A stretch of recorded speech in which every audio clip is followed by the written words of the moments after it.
Hi everyone, happy Monday. It's a big week for the Shell analyst meeting on Wednesday, which we're looking forward to. So that's significant because Shell's holding the meeting exclusively in New York, and normally they would do a London event and then a New York event. So I think it's a pretty strong indicator that we're going to get a more US investor-friendly message from Shell with the new CEO, Wael Sawan. Also the first non-European CEO of Shell. And a super nice guy, actually. I always joke about how I beat him at the last Shell analyst meeting in New York pre-COVID in a Ferrari, a virtual Ferrari race. But I know it's a dumb thing to say, but it's just indicative that somebody's sort of got a fun attitude towards life, that he would actually willingly agree to race me. At the time he was head of upstream, and I look forward to meeting him again on Wednesday. People are expecting backing off from Shell's previous oil and gas reduction targets, less focus on renewables, with perhaps explanation that they're now going to pursue returns above all, and some sort of big promise on buyback. So we're looking forward to that one on Wednesday. This evening we have Torsten Slok, top strategist economist, so that's going to be very interesting because the economy is definitely worth considering. We highlighted yesterday just that the Fed is going to be issuing a tremendous amount of additional dollars. And I'd like to get Torsten's view on how dramatic that will be for markets, which everyone agrees kind of feel like they want to go up, even though essentially earnings are in the decline. So we've got an expanding multiple here.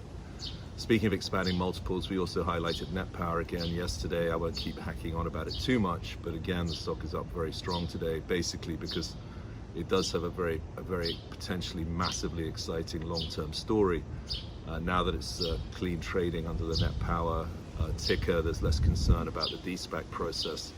But above all, there's just a very low free float, only 10% free float. So with the stock having been featured in Barron's yesterday, actually quoting me, calling it the Nvidia of energy, believe it or not, you see that even a few Barron's buyers will be enough to push this thing a lot higher, and that's what's happening this morning. Apart from that, then on Thursday we have Rick Muncrief, the CEO of Devon, which is going to be super interesting. And in all of that, we also highlighted, and a lot of people are talking about it quite naturally, Goldman cutting their price target for December crude back down. I think $86 is their current target. I do similar targets when I do them, which is a point-in-time target rather than average. But at the moment, the price actually for delivery in December is closer to 70. Wait, hang on, am I getting that right? Yes, close to $70 Brent.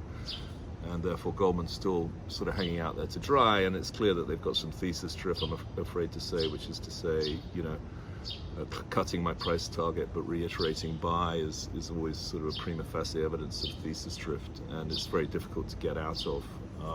But there it is. Is it bullish that Goldman are cutting? Well, the thing of the week, the past week, obviously was the Saudi million barrel cut, and you don't need to be an OPEC expert to know that a unilateral cut speaks to great tension within OPEC, and we had highlighted prior to the meeting last week that Russia-Saudi was an issue, and that continues to be a major tension, which is sort of undermining the whole of OPEC Plus, essentially. We'll see if the Saudis, I was just chatting to the State Department about also concerns that Iran is about to sign a new deal, which is also bearish for oil. I tend to think that the Iranian barrels are already in the market and the Russian barrels are already in the market, so you can say that the Saudi cut incrementally at the margin is bullish, but it hasn't done a whole lot for oil prices, obviously.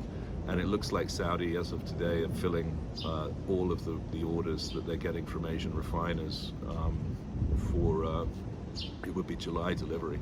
So it's not obvious exactly where this million barrel a day cut is coming from. So the market's obviously combined Goldman, Iranian deal, Saudi delivering full volumes is causing the market to be a bit bearish here, although we are holding a level. So we're essentially going nowhere slowly, which is not what the oil stocks need, especially not in the context of very, very weak NGL markets, which is a major concern, especially for the profitability of some of the bigger, for example, Permian players who produce a lot of NGLs. In fact, most of them are only 50% oil and 50% combination of NGL and natural gas. So that's all somewhat bearish, but I do think there's excitement around Net Power, which we're on board with. There's excitement around the Shell meeting, which we're on board with, and I'm really looking forward to hearing what Rick Muncrief has to say. Just a final word, sad Bill Ackman was a character on Twitter who sadly passed away last week, and it's fitting to really highlight what a great guy he was. They say Banksy the artist would say, you die twice, once when you take your last breath, and the second time when somebody last mentions your name. And I looked through my Twitter interactions with Saad Bill Ackman, who I never knew, but when I was in Calgary a couple of months ago, I actually reached out to him and said I'm in Calgary, and the last thing he'll ever write to me is, thanks a lot for telling me you're in Calgary. I don't want to meet you, thanks, because I don't want to disappoint you by letting you know who I really am. So the ball is kind of in my court on that one, and it's obviously left me pretty reflective now that he's passed from this mortal coil. Rest in peace. Have a great week.